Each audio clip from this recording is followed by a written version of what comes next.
And when it comes to making strawberry arrangements for anybody, whether it's in a box or in a bouquet, there's a main difference between using this foam board to let your strawberries dry or between parchment paper. So normally for this type of arrangement where my strawberries are going to be laying flat in a box, I like to use wax paper, but sadly I did not have enough for this video, so I just went ahead and used my foam board. But if you're going to be doing like a bouquet where the strawberries are going to be standing up alone, I would recommend this method, using a foam board, so they can dry in the nice shape of a strawberry. But if you're doing an arrangement that the strawberries are going to be sitting flat in a box, you do not want them to be rolling around. So the best method would be just to get the wax paper and let them dry. That way they have that nice flat bottom to keep them from rolling around. So here I'm just going to be using my Chef Master candy color to be coloring my chocolate a bright pink. So now here, I'm just going to continue decorating my strawberries with the sprinkles and chocolate. I really love the taste of the graham crackers as a topping for the chocolate covered strawberries. Let me know what's your favorite to work with. And I also recommend using one of the foam boards like you see me using here, because it's really helpful to place your strawberries so they can go ahead and dry nice and pretty. And also helps with cleanup time, because you could just go ahead and wipe down that foam board and then it's nice and ready for the next time you need it. And I also find it super helpful to use these bowls or any type of bowl or plate when using sprinkles like this, because anything that falls down to the bottom, you can just go ahead and put it right back into that sprinkle can. That we're not wasting and throwing away perfectly good sprinkles. Now I'm going to show you guys my fun hack, how I drizzle my strawberries. So here I'm just going to go ahead and put my chocolate onto my wax paper, fold it into a little piping bag. And I'm going to go ahead and poke it with my toothpick.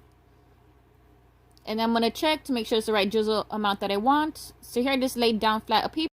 And the main key component when it comes to having a pretty drizzle is start letting the flow come out before you move your hand over the berry.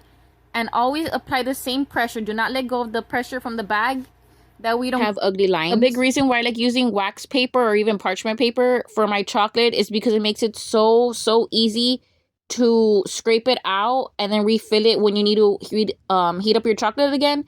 Because I know sometimes we get busy doing other things and then our chocolate gets so cold in our other piping bags or in our bowls and stuff like that. So this just makes it a lot easier for me. I feel like the size that the toothpick pokes into it also makes it like a perfect drizzle.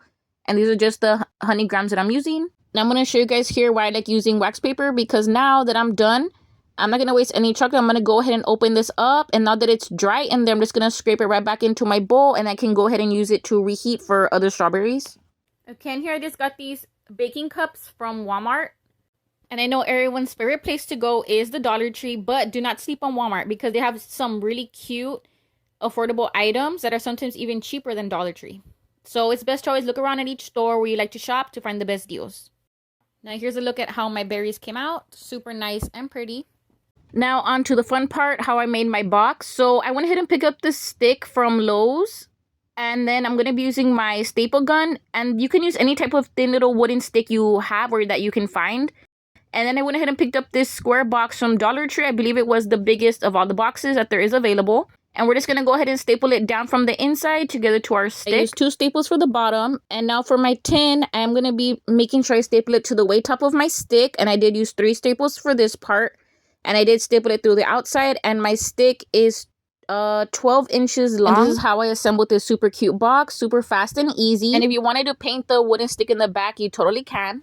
And for this specific project, since our heart tin is actually very thin, I am going to be using fake flowers because I did not see the point in buying real ones and then having to cut the stems really short. Now here, since I didn't have a thick, big piece to cover my full heart, I did use pieces of scraps that I had. And here you want to make sure you use either super glue or hot glue to attach the foam pieces to that back of that tin to make sure these flowers are not going to fall out.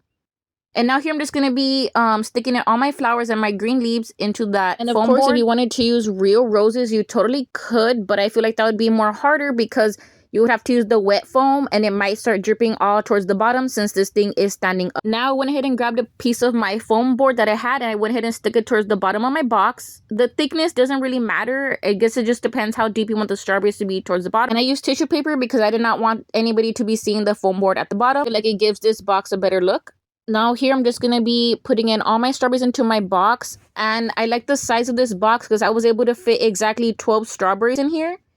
Of course, you can add more or less. It's just going to depend how thick or the size strawberries you pick. And now here's our final reveal of how my box came out. As you can see here, it closed nice and perfectly fine. I am so happy and pleased at how cute this DIY chocolate strawberry box came out. And I don't know, it just looks so nice and it's so easy to recreate, especially when you pick your own colors and your own boxes. And here I really wish I had painted that stick either in pink or in white. It could have been a lot cuter. But like always, thank y'all for watching. Don't forget to click the little bell so you can get notified every single time I post a new video. And don't forget to subscribe. And if you have any questions or comments, leave them down. I will leave other Valentine's videos here at the end so you can go ahead and give those a watch.